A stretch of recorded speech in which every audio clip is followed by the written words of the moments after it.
Hi there, everyone who's tuned in to listen to this webinar that we're going to be giving today. My name's Andy. I work at Sales Genomics as the Chief Product Officer, but also with experience from conversion rate optimization. And in fact, my history of working in e-commerce included over 10 years running my own e-commerce store or collection of stores internationally for a retail chain based in the UK and throughout Europe. Fashion stores are quite close to my heart and to my experience, and we have a lot of clients and prospective clients and e-commerce scaling group members who operate in fashion and related fields. So we thought it would be a good idea to have a real focused conversion teardown on fashion stores in particular. So the kind of the general principle here is that we want to be able to identify some of the key factors that determine conversion success for the fashion store niche. A lot of different things that we come up with here that we discuss are going to be relevant for other areas as well, for other fields. There may be similar fields, there may be even some completely different fields where some of these principles still apply. But what we've tried to do is to distill down to specific pointers where we find that for fashion stores in particular, these points are quite important. Obviously, if you're not familiar with conversion rate optimization, the general principle is that, once you get somebody to your store, what do you do to turn them into a customer?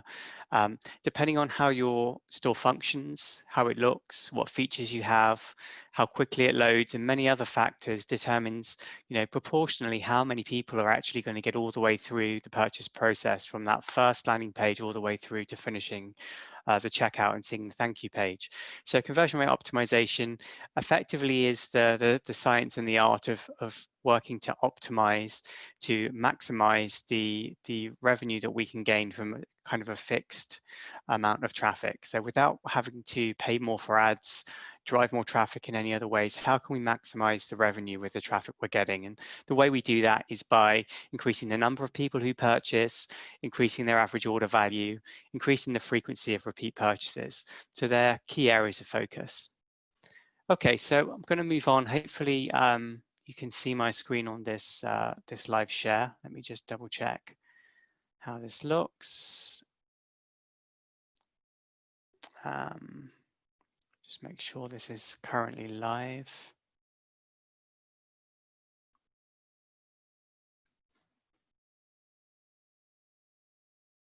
Okay, yeah, it appears we're live, and we have a few people on board with me. So we're going to get started looking at some specific sites, because I think it's always useful to talk about the specific context when we talk about these principles. So we're going to look at two sites, one which is very developed and very well known, another which is a little bit less developed and less well known, and some of the differences might help us bring out some of these points. So the first site, which is maybe a little bit less developed, is Select Fashion, which you should be able to see on the screen now.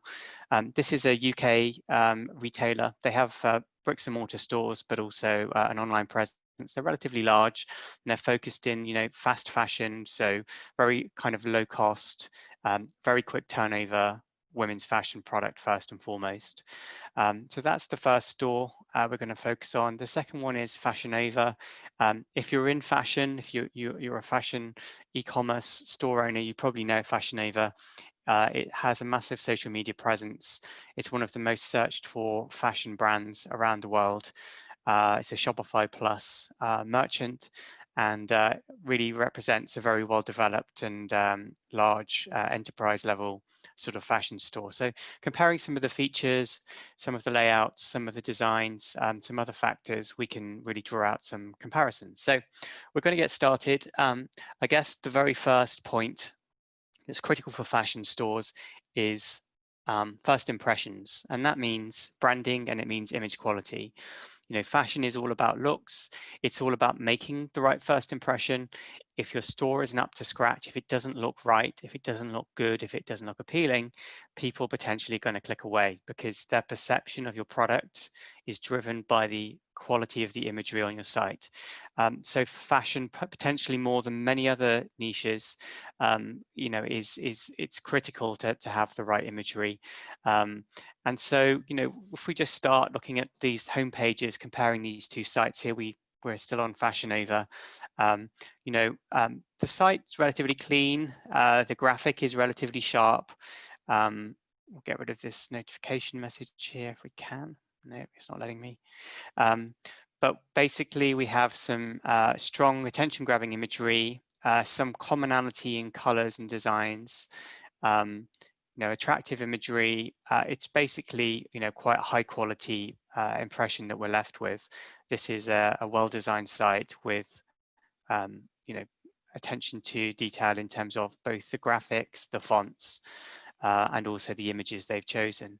When we compare that to Select, immediately we see this homepage image here, which looks a little bit grainy. I'm not sure if this is coming across on the live stream, but the homepage image is a little grainy. The graphic design here of the font looks a little bit squashed. The images are a little bit washed out. Some of this graphic design here maybe is quite fitting for the type of target audience they're looking at, but feels a little bit homemade or less high quality and less developed compared to what we saw on the other side. So that just brings home, of course, there may be different target audiences, and a luxury brand will have very different imagery to a fast fashion cheap brand, but still within the area of the market you're going for, it's important that your imagery, really speaks to your target market. The other thing that's quite important, just related to images while we're talking about it, is when we look at products themselves. Just as the branding and the look and feel of a site is important for people to judge your brand and whether they want to shop with you and buy clothing from you, you also need to have really high quality imagery to be able to sell the product. Clothing is one of those items that people really ideally want to see in person to be able to decide if they want to wear it or not. The next best thing is very good quality imagery with multiple angles of shots, with close-ups of features and so on. We'll just take a quick look at product images here on product pages. This site's doing reasonably well. It's showing the product on the model. It's showing close-up here of the pull toggles and the zip. So it's not doing too bad. We've got front and back views, and we also have a sense of the model enjoying herself. That's not too bad. We'll take a look here as well. Have a look in the new arrivals section.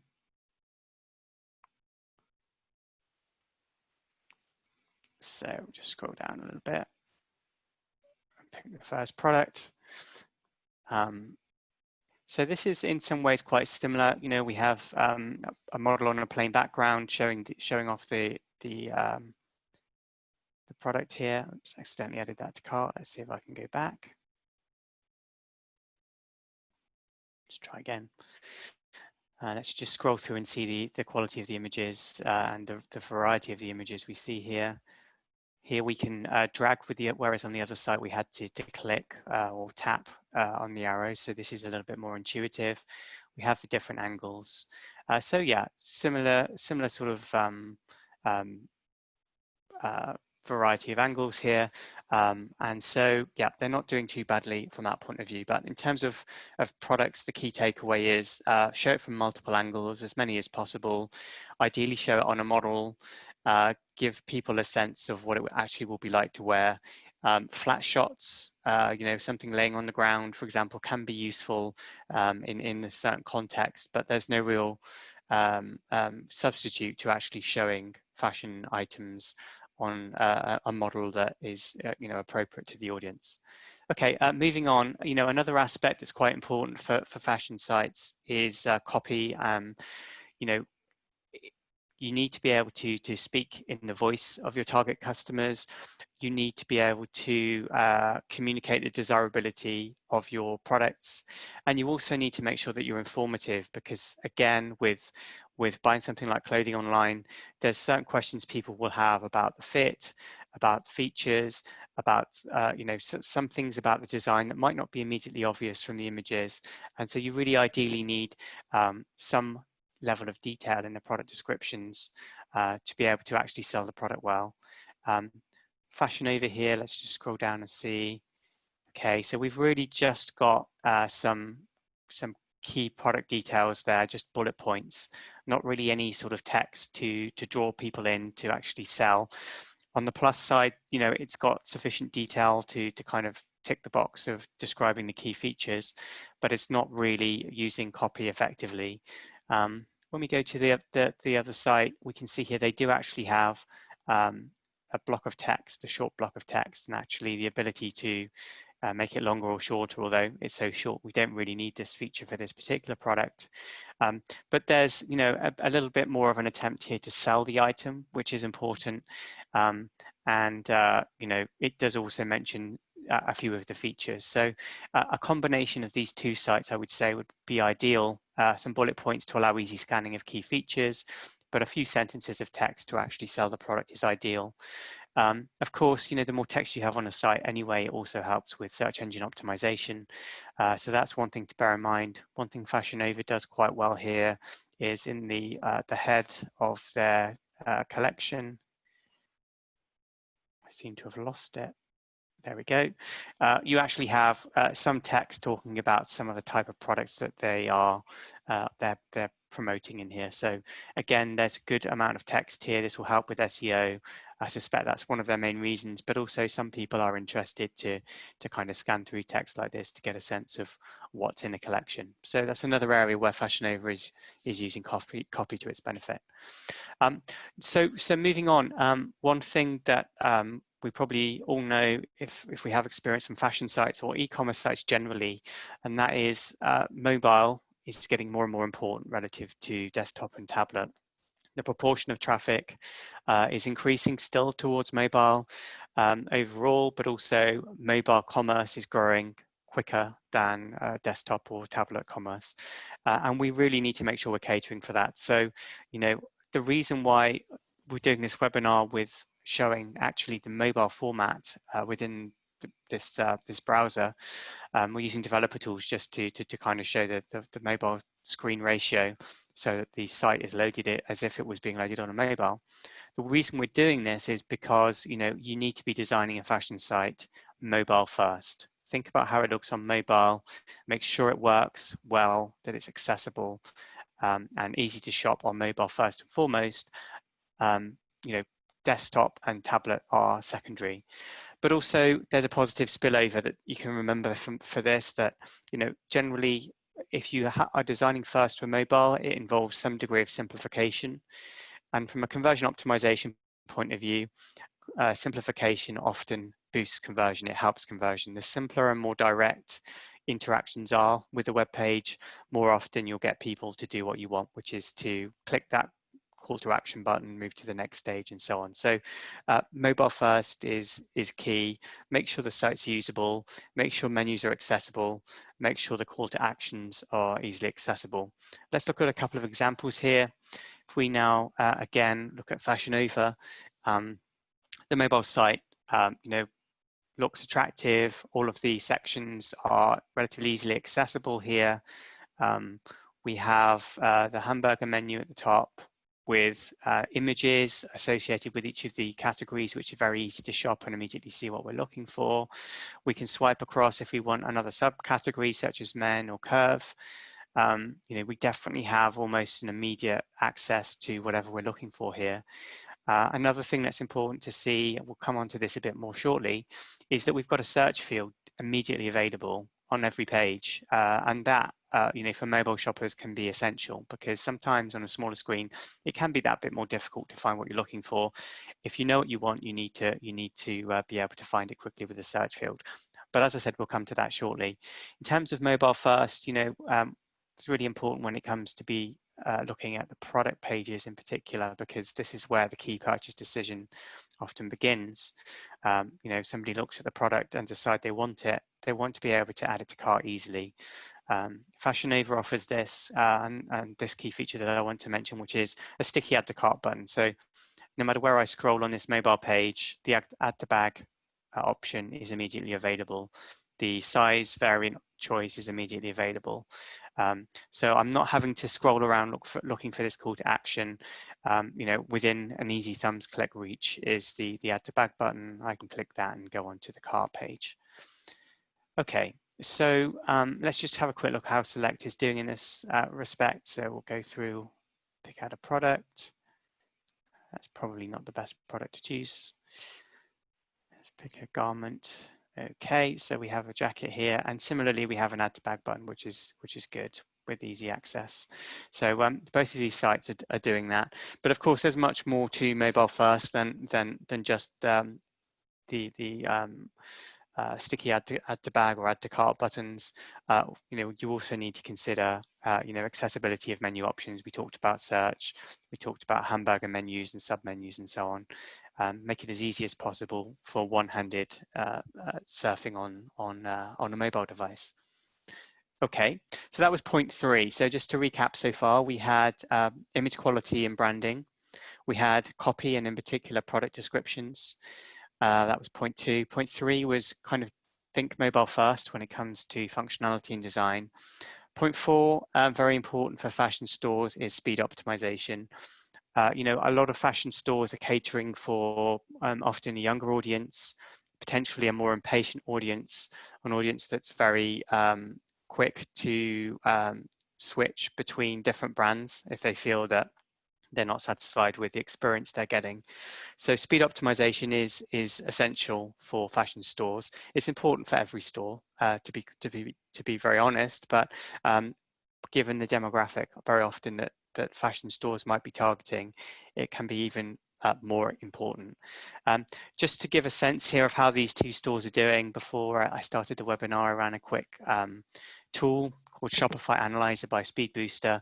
This is a great site just to try your own site speed on, and points out some of the things that some of the aspects that can affect loading speed, specifically for Shopify sites.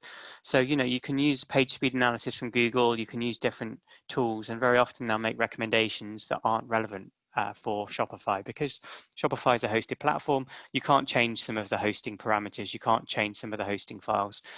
You might not have the accessibility because, you know, basically Shopify takes care of all of that. But there are aspects you can affect, and we can basically identify these with this tool, see how we're performing, and find areas for improvement. This is for Fashion Nova, the homepage in particular. A score of 78% is not bad. We can see here that they've got a lot of external requests to other domains that they're reaching out to, which is giving them you know, a bad score here.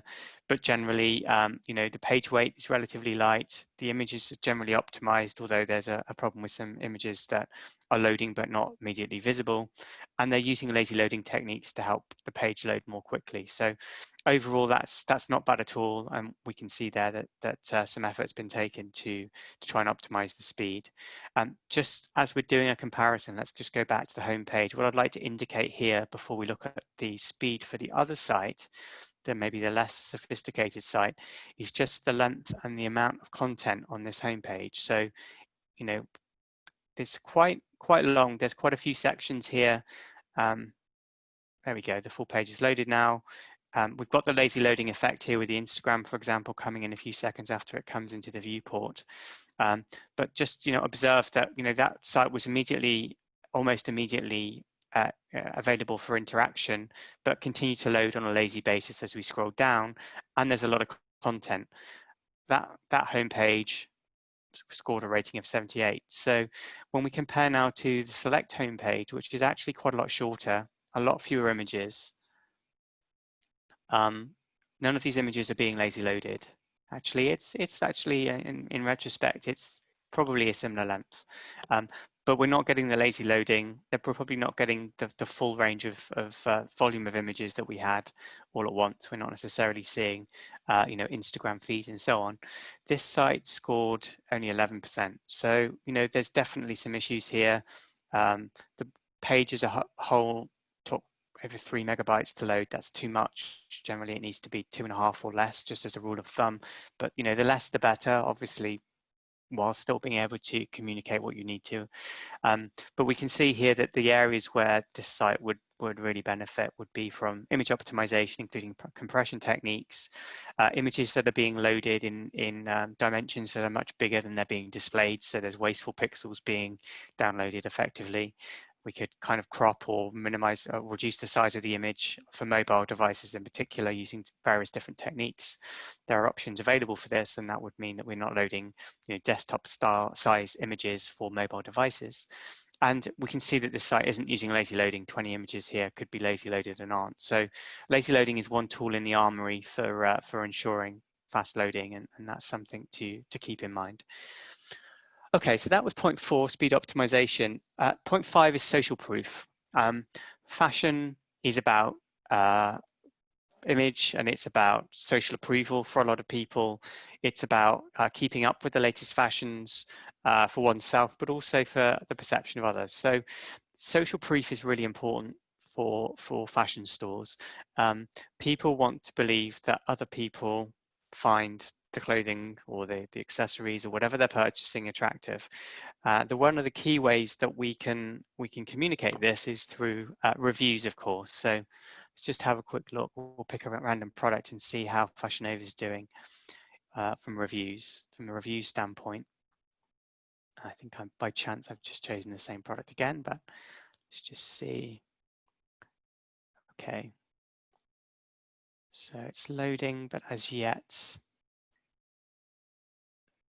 yeah, we're not seeing any reviews there, which, you know, it's a challenge. I understand that for fashion stores, it is a challenge because there's such a fast, rapid turnover of products that, you know, it may be that certain products only have a selling cycle of a few weeks, and it can be challenging to get in a number of reviews from customers within a short period of time to support this. But, you know, this is a key point here where something is lacking, where there would be a real benefit from you know, having reviews. And getting image reviews aren't that difficult. I mean, you can use an app such as Loox, Loox, or Judge.me to automatically request image reviews. So, you know, a selfie basically of someone wearing the item they've bought and giving a review and possibly a comment.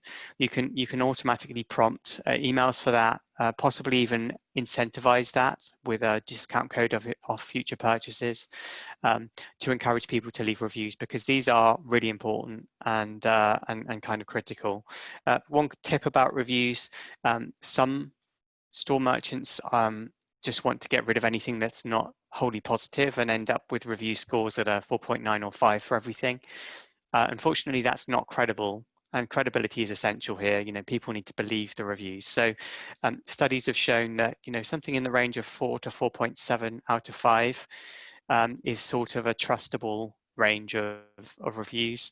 And the way we get there, obviously, is allowing some of the not so positive reviews, you know, your 3s, where people are a little bit unsure, to still be on there, to bring down the average a little bit.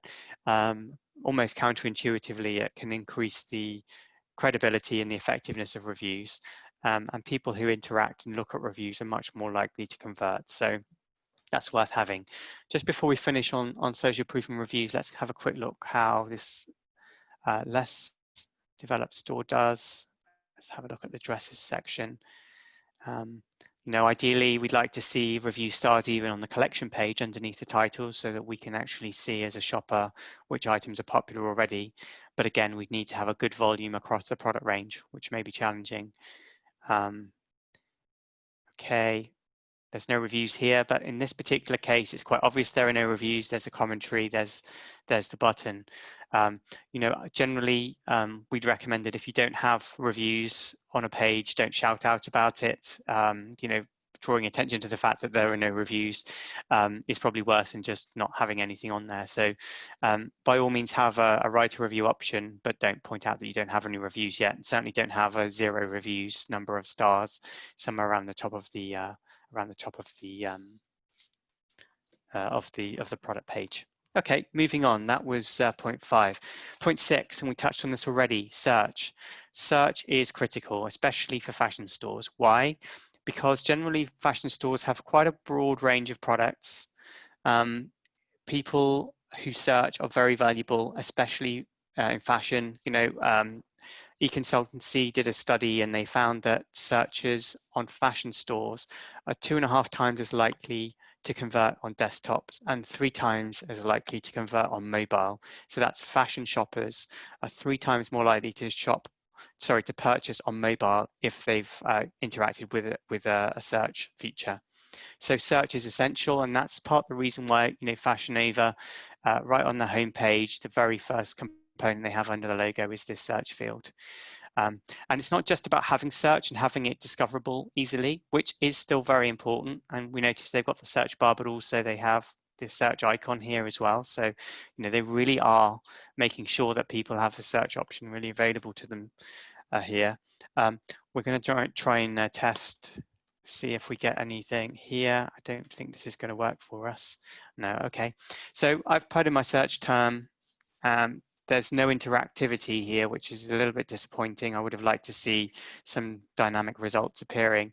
Instead, we've had to click through to the page, and it's now loading, matches, which generally seem pretty good. So Fashion Nova is doing a good job in prominence, but in terms of the search field and the search experience, there are some things here that may be missing.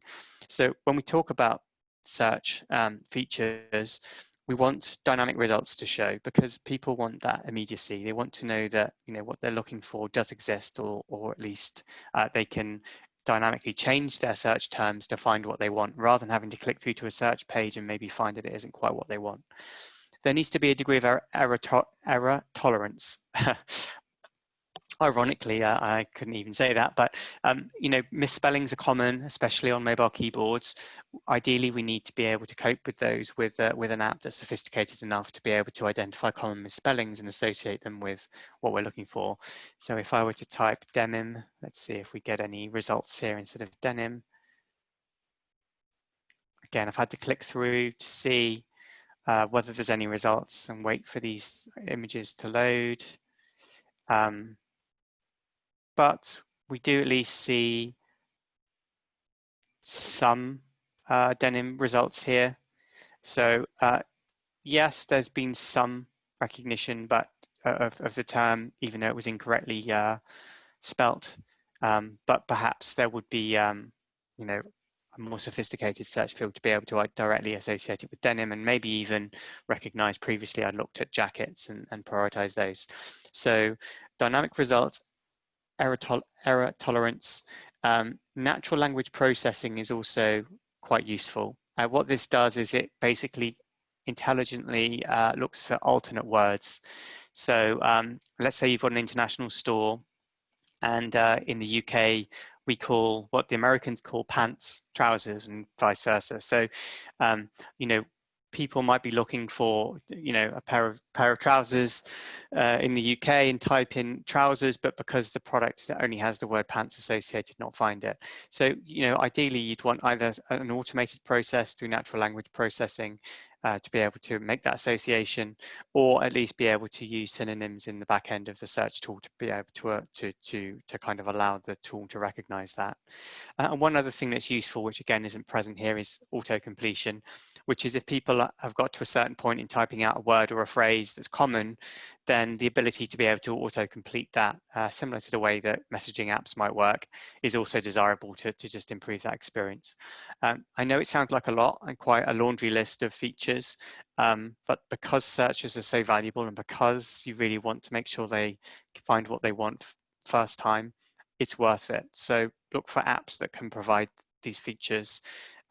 There's an app called Search and Eyes.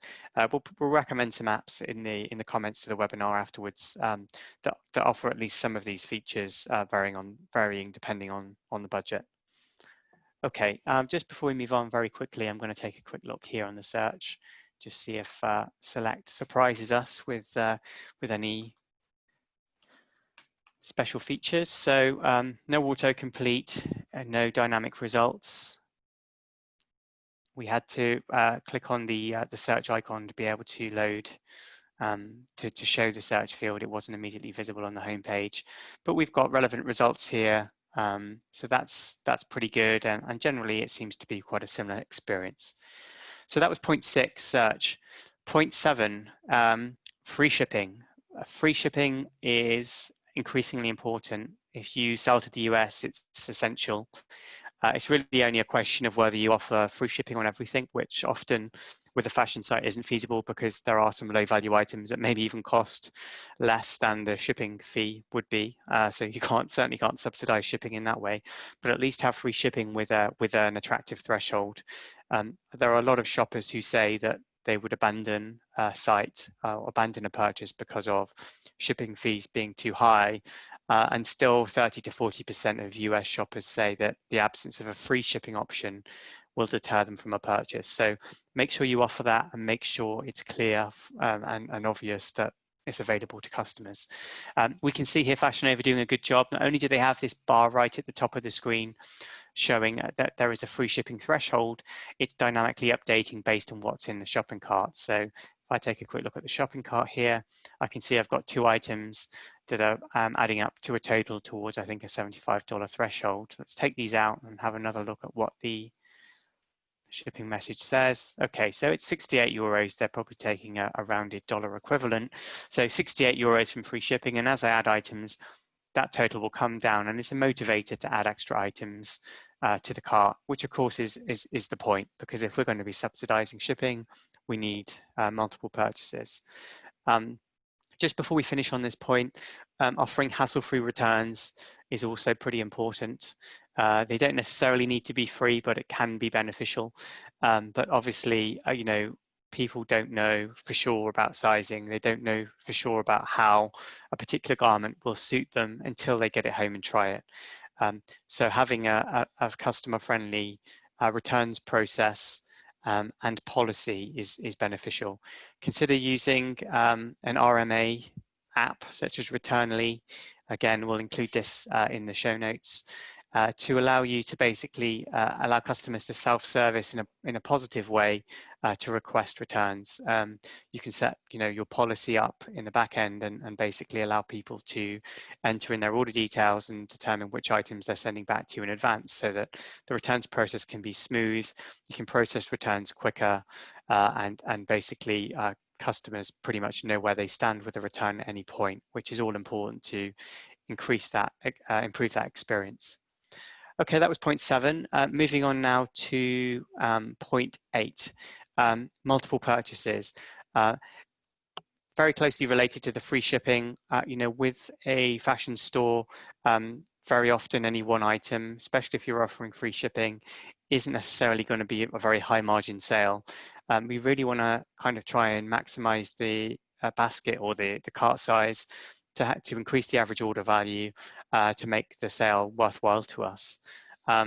One possible caveat to that, one thing to bear in mind is lifetime value of a customer, which I'll come to at the end of the webinar as an important point, but it still stands that we want to make the most of purchases at the same time to make sure that we don't deter a purchase by being too aggressive in what we do to try and achieve that. A few ways that we can try and get some to increase the average order value, to increase the number of items in the purchase. One is offering upsells. So we could, for example, offer a pop-up which offers a compatible accessory, some sort of merchandised product that could be worn with the item that the person is purchasing. A commonly needed accessory can be quite useful. We need to be careful with this because, of course, anytime we show a pop-up, it can be a distraction from the purchase process. So it's certainly worth testing, but can be a good way to get somebody to add another relatively low-cost item to their basket if they think, oh yeah, I need that. Oh yeah, that will go with this. And often these can be things like jewelry pieces. They could be small handbags. They could be sunglasses. They could be anything really that would merchandise well with the fashion item that the person is buying. It's also a good idea to have the feature of a recommended section of what people also bought or related products. So let's look at an example of this to get the context of what I'm referring to. Look at this product here. This is very often built into themes these days, which is good. Here I don't seem to have it unless it's taking a while to load. No, here we go. So we've got this more cute stuff, top picks for you, more hot related items. So they really are showing quite a lot of additional products, both to kind of cross-sell, but also maybe to show similar items in case this one isn't just right, and to have another bite at the cherry of converting this customer. But one thing I'd like to point out in particular is this top picks for you. This comes into the arena of personalization. There are apps out there like LimeSpot, which allow you to show personalized recommendations based on browsing behavior, so that you're using these recommendations sections to maximum effect based on the individual behavior of that shopper. And that's really powerful and generally leads to both a higher conversion rate because you are naturally putting more relevant items in front of that individual, but also can help to increase the basket size because people often will see compatible items once they've already added an item to basket based on the purchase history that the app also has access to. So that's something worth considering, utilizing artificial intelligence in your cross sales to try and increase basket value and maximize the relevance of what's shown in these sections. Okay, so that was point 8 about increasing the number of items in a purchase. The final item I'm going to refer to is promotions. Fashion, as much or perhaps more than many other verticals, is very much focused on promotions and discounts. The reason often for that is that, as we all know, the shelf life of a fashion item can be relatively short. Fashion is constantly changing. Sooner than an item is hot, it can fall out of favor. And as a fashion store owner, we want to make sure that we free up the cash, sell out any last items as much as possible to be able to then move on to the next fashionable items. If we get caught with an excess range of stock that's no longer hot, it can be difficult to sell it even at significantly discounted prices. So we need to be very much proactive in discounting. We can see on these two sites, Fashion Nova is leading with a 30% summer sale. We can see here that Select is even more drastic, up to 70% off everything. Have a quick look at these sales here. Of course, this may be a bit skewed in terms of the experience here. By that I mean, with the lockdowns, we've seen it's possible that people haven't been shopping for clothes as much, although online stores have probably benefited a lot more than in-person purchases. But it's quite possible that some stores here have an excess of stock, and so are having to be more drastic in their promotions. But still, most fashion stores will have some sort of promotion running constantly because there is a subset of shoppers who are constantly looking for deals, and we want to make sure that we're moving these items. In terms of what's offered, I mean, having a countdown timer, so flash sales, having some sort of scarcity is quite important. Related to scarcity, often showing, I don't think either of these sites do this, showing if you're down to the last 1 or 2 or 3 items, especially once they've selected a size, can be a motivator to make people think they might miss out if it's not going to be coming back into stock anytime soon. So yeah, generally, you need to have a promotional plan. You need to have regular promotions, promotions that have some sort of scarcity, maybe a short-term flash style element can be beneficial. And making sure you have a sales section that's relatively prominent can also be helpful, and that's something that most sites will need. So we can see actually we even have subsets of the sales section here on Fashion Nova. So for example, last chance might be quite relevant for clearing last items of stock. They've actually got a separate section for that, just as a further demonstration. Make sure, of course, that the discounts are clear by showing an original and a current price, a was now, so that people are aware of how much they're potentially saving from making that purchase. Okay, so they were the key 9 conversion points that I wanted to raise. One thing I touched on earlier was lifetime value. So the beauty of fashion, despite it being a challenge in terms of the turnover of stock, dealing with various sizes and so on that make it more complex than a lot of other types of e-commerce, the benefit of fashion is that the product range potentially is regularly being refreshed, and that opens the door to repeat purchases. And repeat purchases are really the lifeblood of a fashion store.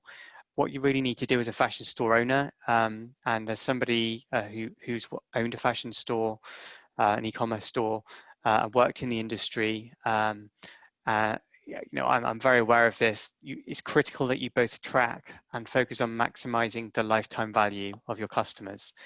Very often with a fashion purchase, especially if you're aiming at the lower end of the market, your first purchase won't be highly profitable in terms of your margin, especially after the shipping subsidy. Also, you need to cover the cost of returns. So, generally, it's not a high margin first purchase.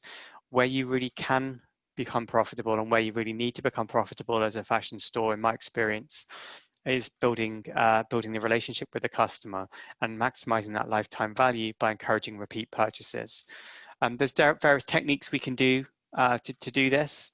One of the key ways is email. So it's important that we capture an email address. Of course, we will if they make a purchase, but even if they don't, things such as an exit intent pop up with a discount code on offer to leave an email address is important to be able to try and nurture a visitor into becoming a purchaser. But post-purchase emails, getting back to customers and keeping them interested in your brand is critical, and email is a key way to do that. Another option that some stores use is loyalty programs, so offering some sort of point system for making purchases. That can encourage people to be more loyal than they would be to your brand. If you can get them to make a couple of purchases, they're more likely to make a third, and so on. And by offering generous incentives for making that additional purchase to a loyalty program, you can generally increase lifetime value. One technique we work on in the agency when we work on the media buying side. So as an agency, 2 of our key services are Facebook and Google Ads Management. A very common campaign that we'll introduce to clients, especially in the fashion niche, but also in others, is what we might call loyalty campaigns or even win-back campaigns. And this is where we advertise to recent previous purchasers with some sort of relevant offer. So we'll have captured their details previously, either on a custom list or from previous purchases captured by, say, the Facebook pixel, and we'll be able to run campaigns to encourage that person to come back and purchase a second time.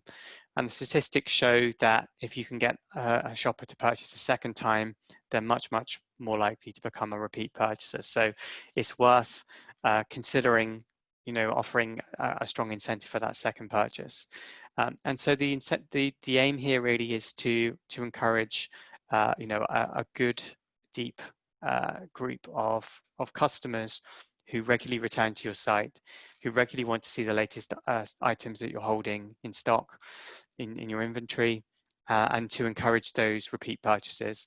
Of course, with most of these techniques, you're not spending anywhere near as much as you are initially to acquire that customer, so repeat purchases are quite profitable. So the lifetime value increases, but also the profitability of the second and third and fourth purchases generally are higher than initially because it's a lot easier to reconvert a previous shopper. Okay, we're almost finished. One thing I'd like to do just before we finish is just go through a few key features that we'd like to see on a fashion store. One feature that's generally very popular and important to work with is using the power of social media to try and encourage multiple purchases.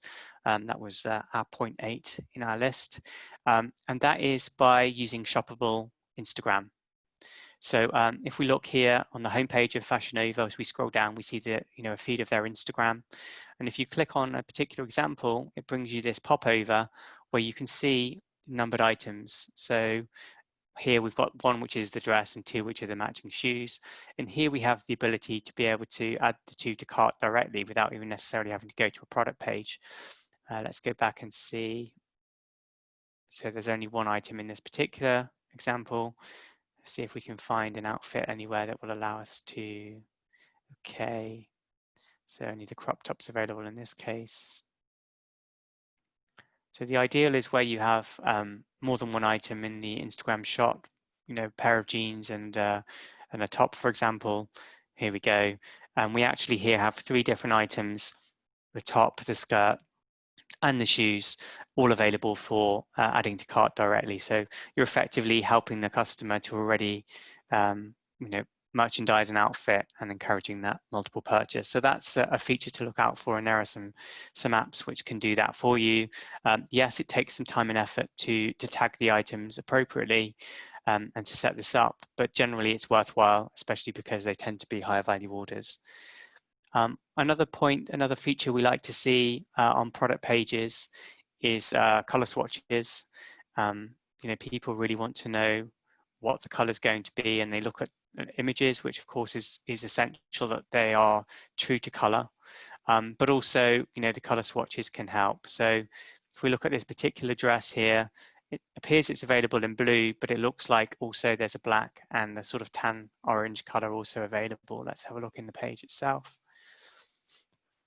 So that's loaded, and we can see we've got color swatches for the other colors. What happens if we click the black? Let's see. Yeah, so then we're taken to the black equivalent. The blue one's there again. Try and make the swatches as true to the actual color of the item as possible, because people will be sensitive to that. It might create some uncertainty if you have a mid blue here, but yet the item itself is a midnight blue. Is it the correct item? Will it actually in the light of their home look different? You can allay some of those fears or objections by making sure that the color of the swatch is as close as possible. Let's see how this tan looks. Okay, so that's, that tan was a little off there. This is more of a corally color, a little lighter. So, again, swatches are good, but try and match them to the colors where you can. Size guides is a third feature that's essential for shops. Make sure you have one and make sure it's easy to understand and follow. It is possible to get overburdened or what's the word, confused with too many details. So in this case, Fashion Ava is a major international store. It sells from one store to multiple countries with different size ratios and so on. So their size chart is probably more complicated than a smaller stores might need to be. But generally you need it to make sure it's easily legible on mobile, that it's relatively easy to understand, and that people not only can click on it, but can click off it easily, because very often what you find on a fashion store is the store owner puts up the size guide, but actually fills the window and makes it quite difficult to actually close or get back to the product behind. Here I've had a margin at the top and the bottom to do that. So size charts are important. Just a little extra point, I would like to see shipping information and returns information available relatively easily in the body of the product page. There is some information here about how quickly people can receive the item, which is good. And they do say that returns are easy, so they are, giving very basic information, but reassuring. And that's really quite important. People want to know that they can get it quickly, that they can get it in time, for example, for going out for the weekend. And they also want to know, as we mentioned earlier, that they can send it back easily if for whatever reason it's not right. One last feature that we like to see, and then we'll finish up, and that is wish lists. Wish lists are a great option for many stores. Okay, it's not working on here at the moment. Let's see how it looks on Select. Wish lists are a great option, both for helping customers to be able to kind of create a short list for what they want to purchase, but also to allow us to capture email addresses. So for wish list to persist across visits, generally people need to leave an email address, and as soon as we've got their email address, we can start sending them emails reminding them what they've got on their wish list, which increases the likelihood they'll return back to our fashion store to make the purchase. Here we've added the item to wish list. It's clear that it has been from the text. I would like to see a counter on the wish list section here, when we go through, we can see what's on here. Doesn't seem that this particular wish list has the option of being able to leave an email address and so on. There are apps for Shopify which do allow this, and again, will include specific suggestions in the text in the comments below this webinar for you to be able to check a few out if it's something you'd like to offer yourselves. I'm just going to take a minute just to check quickly whether there are any questions from the live stream. So bear with me while I have a quick look if there's anything showing here.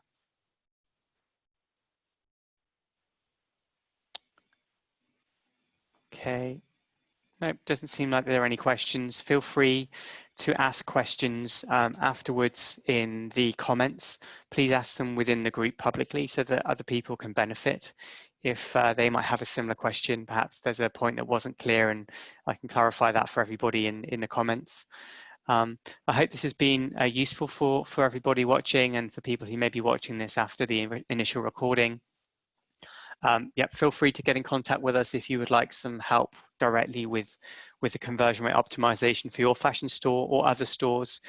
In this series, we've already also looked at jewelry stores, and other stores will also be, other types of verticals will also be torn down in that sense or considered in future webinars. If you've got any feedback on what would be useful for you to see going forward, please let us know.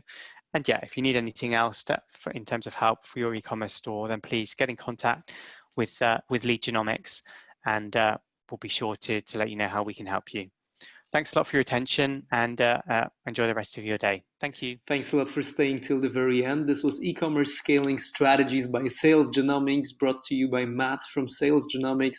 If you're interested in more tips and strategies on how to scale your e-commerce business, visit our Facebook group called E-commerce Scaling Strategies by Sales Genomics, or follow us on social media.